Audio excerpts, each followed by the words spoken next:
আসসালামু আলাইকুম, কেমন আছেন সবাই? আমি আলহামদুলিল্লাহ। আজকে সিনেপ্লেক্সে ৬৬টা শো, সিনেপ্লেক্সে সব মিলে ৬৬টা শো বুকড, মানে কম্প্যাক্ট, একদম একদম একটা সিট খালি নেই। এবং শুনে অবাক হবেন, আজকে ফ্রাইডে একটা ঝড় চলতেছে, ঝড়, ঝড়ও বললে কম হবে, সুনামি চলতেছে, সুনামি।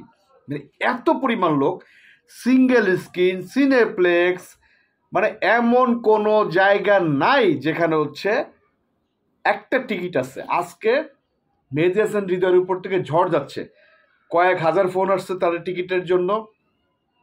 মেহেদী হাসান হৃদয় উড়ে গেছে, ফেসবুকে ইনবক্সে যাইতে পারতেছে না, মেসেঞ্জার মনে অফ করে দিছে, হোয়াটসঅ্যাপ অফ করে দিছে, কারণ টিকিটের জন্য হাহাকার। বাংলা চলচ্চিত্রে এই টাইপের কিচ্ছু হয় নাই, এই টাইপের কিছু হয় নাই এর আগে।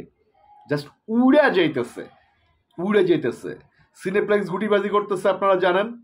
ওই যে মনে আছে সেন্সর বোর্ডের সামনে যে করছিলেন না,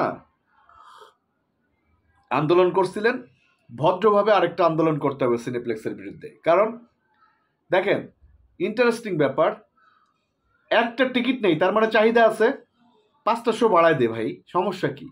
জঙ্গলিরও সেম, জঙ্গলির অল্প অল্প শো, কিন্তু তাদেরও টিকিট নেই, তাদেরও বাড়াচ্ছে না। তার মানে এই মানে হচ্ছে কি জানি বলে, জঙ্গলি বাড়াচ্ছে না, আর বরবাদ বেশি শো তারপরেও বাড়াচ্ছে না। আমার কথা হলো ডাবল করে দে, ৬৬টা তো 15টা শো বাড়ায় দাও ভাইয়া। সিনেপ্লেক্স কর্তৃপক্ষ যদি কেউ দেখে থাকো, বিজনেস দরকার তো, গুটিবাজি দরকার নেই তো, দিন শেষে তো বিজনেস দরকার। যাই হোক, আমার আমার আমার একটা সিকোয়েন্স যারা দেখছেন কেমন হয়েছে একটু জানাবেন। সাকিব ইয়ানরা তো খুব পচাইতেছে, ভাই আপনি তো খুব পাওলি দেখালেন, খুব গালাগালি করলেন, এরপরে কি হইল আপনার? ঠিক আছে, সাকিব ইয়ানরা খুব মজা নিচ্ছে আমার নিয়ে। কৃতজ্ঞতা, কৃতজ্ঞতা। আমি আজকে আমার বেশ কিছু লোকের সাথে কথা হলো, সাংবাদিকদের সাথে। তো ভাইয়া আপনি সাকিব ভাইয়ের সাথে স্ক্রিনে যতক্ষণ থাকেন আমরা উপভোগ করি। অনেক সাকিবিয়ান আছে যারা হচ্ছে আমাকে বলছে যে ভাই বিশ্বাস করেন, আপনি বসের সাথে গ্যাঞ্জাম করলো, মারামারি করলো, আমাদের কোনো আপত্তি নেই। আমি চাই আপনারা মানে আমরা চাই আপনি থাকেন। তাণ্ডবে আছেন কিনা এটা বলতেছে, আমি আসলে যাই না, এটা রাফি ভাই জানে। কারণ রাফি ভাই আমাকে কিচ্ছু বলে নাই এখনো। রাফি ভাই জাস্ট বলছে কথা হয়েছে আর কি, ঠিক আছে, এখনো ক্যারেক্টার ফাইনাল হয়নি। তো ক্যারেক্টার ফাইনাল না হলে তো কিছু বলা যাবে। ইনশাল্লাহ থাকবো। রাফি ভাইও চিন্তা করবে যে না, আমি যেটা করি আমি ভালো কাজের জন্য সংগ্রাম করে যাই। ইনশাল্লাহ ভালো অপশন পেলে তাণ্ডবে কেন করব না। আমি ভাইয়ের সব সিনেমাই করতে চাই, অনেক সময় সুযোগগুলো হয়ে ওঠে না, আর অনেক সময় হচ্ছে ব্যাটে বলে মেলে না। আপনারা দেখেন, আমি যদি পুরো সিনেমা সাপোর্টিং ক্যারেক্টার করতাম ওইটা কেউ মনে রাখতো না, কিন্তু একটু 2-3 মিনিটের একটা সিকোয়েন্স জমছে কিনা একটু জানাবেন, জমছে কিনা জানাবেন। তো আমার কথা হলো, আজকে একটা ঝড় যাইতেছে, একটা সুনামি হচ্ছে, মানে কি যে হইতেছে আমি জানি না। মানে সিনেপ্লেক্সের ৬৬টা শো, ৬৬টাই বুক। সিঙ্গেল স্ক্রিনে দাঁড়ানোর জায়গা নেই, আপনি জানেন, দাঁড়ানোর জায়গা নেই। কিন্তু আমার কথা হলো যে সিনেপ্লেক্স কর্তৃপক্ষ, আপনারা একটু নিজেদের ব্যবসার কথা চিন্তা করেন। আপনার যদি বিজনেস হয় 10টা শো বাড়াইতে সমস্যা কি? আরেকটা কথা, আমি বিশ্বাস করেন আমি খুব আবেগ ইমোশনাল মানুষ। আমার অন্যায়ভাবে কেউ কিছু বললে আমি মানতে পারি না। আমার ওই যে কিছুদিন আগে ভুলবশত একটা আমার ভুলের জন্য একটা পোস্ট দিয়েছিলাম না, কপি পেস্ট করা, যারা বাজে কমেন্ট করছিলেন বিশ্বাস করেন আমার ওয়ালে থেকে থাকলে তারা চলে যান প্লিজ।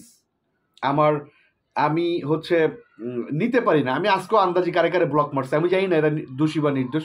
আজকে কয়েকজনকে ব্লক মারছে। আমার কাছে মনে হচ্ছে এই লোকটা মনে হয় বাজে কমেন্ট করছে, এই লোকটা বাজে কমেন্ট করছে। কষ্ট পাইছি, বেসিক্যালি কষ্ট পাইছি। কারণ কি কষ্ট পাওয়ার কারণ আছে, আমার ফ্রেন্ড রিকোয়েস্ট বিভিন্ন দিক থেকে আসে, যখন পেজ থেকে যায় বিশ্বাস করুন চোখ কান বন্ধ করে আমি অ্যাকসেপ্ট করি, কারণ পেজটাকে আমি এত ভালোবাসি। সেইখানকার লোকজন যদি আমাকে পেজে কমেন্ট করে বাজে কমেন্ট একটা ভুলের জন্য, আমার ফেসবুকে যে কমেন্ট করে, ফেসবুকের ফ্রেন্ড লিস্টে নিচ্ছি তারা কমেন্ট করে, মানতে কষ্ট হয় ভাইয়া। কারণ আমি আপনাদের জন্যই তো কথা বলি, তাই না ভাইয়া? তো যারা হচ্ছে ইতিমধ্যে আসেন এখনো, আমি আন্দাজি আন্দাজি ব্লক মারতেছি, ব্লক তারা নিজেরা নিজেদের দায়িত্ববোধ থেকে সরে যান ভাইয়া। আমাকে একটু মুক্তি দেন, কারণ আমি চাই না আপনারা আমার অলে থাকেন। তো যেটা বলতে চাই সেটা হলো,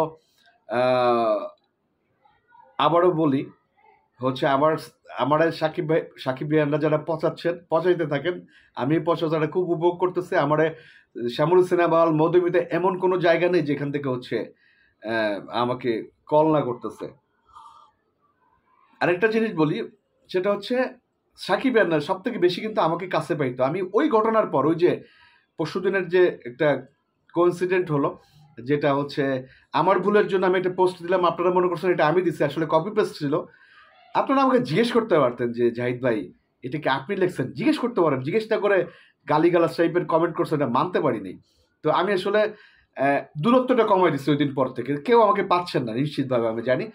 পেজেও পাচ্ছেন না, ফেসবুকে পাচ্ছেন না, কারণ আমি কমিউনিকেশন গ্যাপ করে দিচ্ছি। সত্যি কথা, আমি মেসেঞ্জার ডিলিট করে দিচ্ছি। ঠিক আছে, আমি মনে করেন ওইভাবে বসতেছি না। মেসেঞ্জার যখন প্রয়োজন হচ্ছে তখন নামায় তারপরে কথা বলতেছি। এটা আমার আবেগ অভিমান বেশি, এই জন্য বললাম। আবারও বলি ভাই, সিনেপ্লেক্সের যে মানে কি বলে এটাকে, একগোয়ামি যেটা বলে, এটা এটা এটা এটা আমরা মানব না। আমরা ওই যেভাবে রিয়েল সাকিবিয়ান, রিয়েল যারা সেন্সর বোর্ডের সামনে করছিলেন, তাদের মতো একটা গ্রুপ আমার মনে হয় মানে কোনো ধরনের কোনো হাঙ্গামা না, সুস্থ স্বাভাবিকভাবে প্রতিবাদ করতে হবে সিনেপ্লেক্সের সামনে যে ভাইয়া আপনারা টিকিট পাচ্ছে না। আমার কাছে মিনিমাম 100 স্ক্রিনশট আছে, টিকিট পাচ্ছে না কিন্তু অন্য সিনেমার, বিশেষ একটা সিনেমার টিকিট ধরা দিতেছে। এটা ঠিক না। বরবাদ আজকে না পাইলে 3 দিন পরে টিকিট কাটতে চায় তারা, কিন্তু তারা বিশেষ একটা সিনেমার টিকিট ধরা দিতে যাচ্ছে। এটা খুব দুঃখজনক। কেন বরবাদ দেখতে যে অন্যটা দেখবে কেন? বরবাদই দেখবে। তো হলে শো সংখ্যা বাড়ান। আজকে তো আবারও বলি, পুরো জাস্ট তুফান চলতেছে বরবাদের উপর দিয়ে, ঝড় চলতেছে, সুনামি চলতেছে। এটা অব্যাহত থাকুক। আমার কথা হলো যে আরো 10 দিন টিকিট না পাক মানুষ, কিন্তু তারপরে বরবাদ দেখবেন, আপনারা অন্য কোনো সিনেমা দেখবেন না। ভালো থাকবেন।